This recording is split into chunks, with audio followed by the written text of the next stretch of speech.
only used on what we call the loaders and some seasonal cleansing staff. We weren't very reliant at all. We had very limited use of agency drivers. So that was a real positive. We tend to use if where we do use agency, it tends to be for unplanned absence. So for holiday cover, what I would call planned absence, like holiday, we have some additional staff within our headcount that allows us to cover that.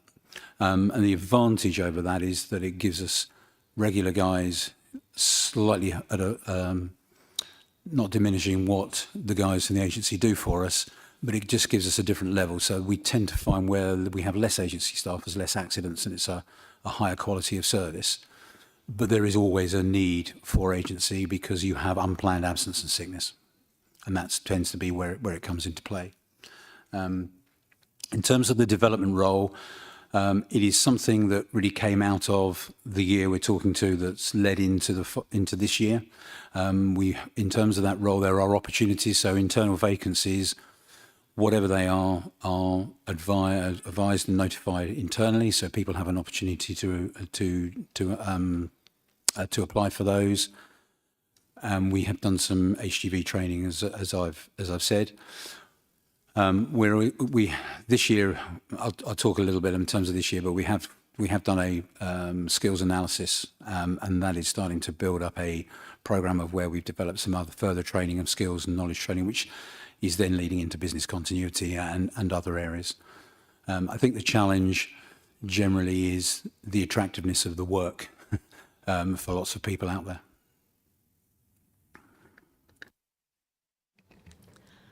Councillor Brady. Thank you. Can I just come back on the agency question? You mentioned that it's usually for unplanned absences. So nature of the beast is that's probably on the day when you need to contact agency. So because of the immediacy of it, we're probably paying through the nodes for those staff because of the call out. I'm just wondering what work's being done to alleviate that extra expense, any planning around that. I know it's very tricky because you're saying, as we say, it's unplanned, but what planning is there to compensate for the unplanned? Thank you. You're absolutely right. It is a tricky balance because it tends to be notification on the day. The relationship we have with the agency, so they will have a pool of trained people. So they are generally on that availability and on call. In terms of what the agency, there is parity in terms of pay, but we obviously pay the agency a slight premium. So there is a premium for that service. We monitor that. We are looking to reduce that agency spend where we can for exactly the reasons that you have said.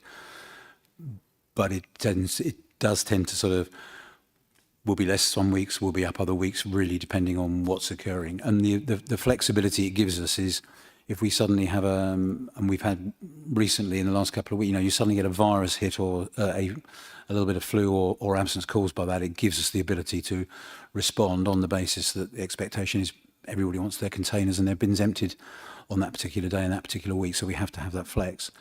It just gives us that added tool. But we are monitoring that all the time with a view of reducing that where we can. And the managing absence is a key part of that. So that's again where occupational health comes back into, because that can be a proactive, as much of a proactive approach. I think there's some reference to that in the report, as well as just generally managing absence for, as you would expect with any organisation. I'd like to just come back. Thank you for that detail. So are those the agency contracts? Are they yearly? Are they going up when they're renegotiated? Are they going up with inflation? Or because you say it's a premium service, throughout certain sectors, prices have gone up above inflation. So I'm just wondering, horizon testing, do we envisage a sharp increase, and how can that be accounted for and managed for? Thank you. We went through a procurement process in this year with the agency contract and arrangement.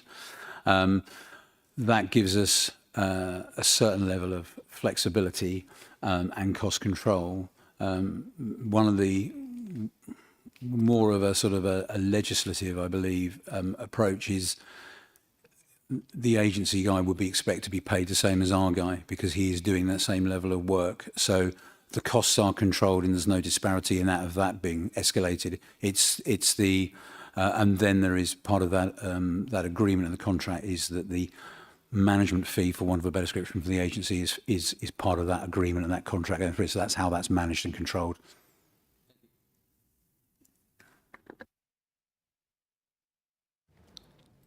Do we have, yes, Councillor Wheeler? Just a supplementary on your comment about agency staff and accidents. So within the accident figures, is there any breakdown of how many of those were due to agency staff? Not within the break. We tend to just manage those or report those as an entirety. We see that internally. It's not always a constant metric based on the quantity and the changing quantity, and then the seasonal input, which tends to sometimes skew the figures. But we do review that. It's as much around the qualitative elements of the service, and that consistent message of imparting information, like the toolbox talks, that then people don't miss out on those if when they come to us as an agency employee, keeping them afresh and appraised of all the current requirements, any changes that we currently envisage. So that's why it's a lot easier rather not to have agency staff for obvious reasons. But generally, the quality elements can be reduced with agency, and that's what years of operational experience has told us. Any more questions before? Okay. In which case, we will ask for any other urgent business to be dealt with in public. I don't know if this is an appropriate time. Can we just change the name of this committee? Because we don't know. The Cabinet Committee doesn't make sense. Yeah.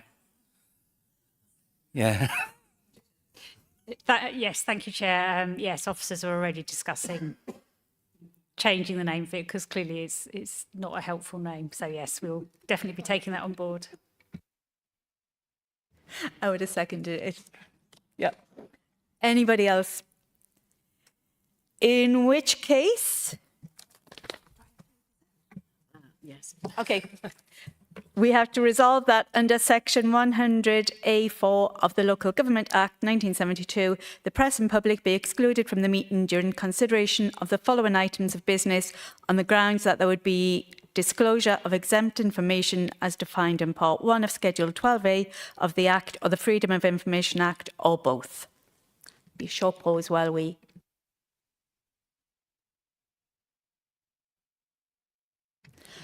By general assent? We have general assent. We We do. have general okay, assent. If we Thank can, you. Pause for a moment or two while I turn off the stream and.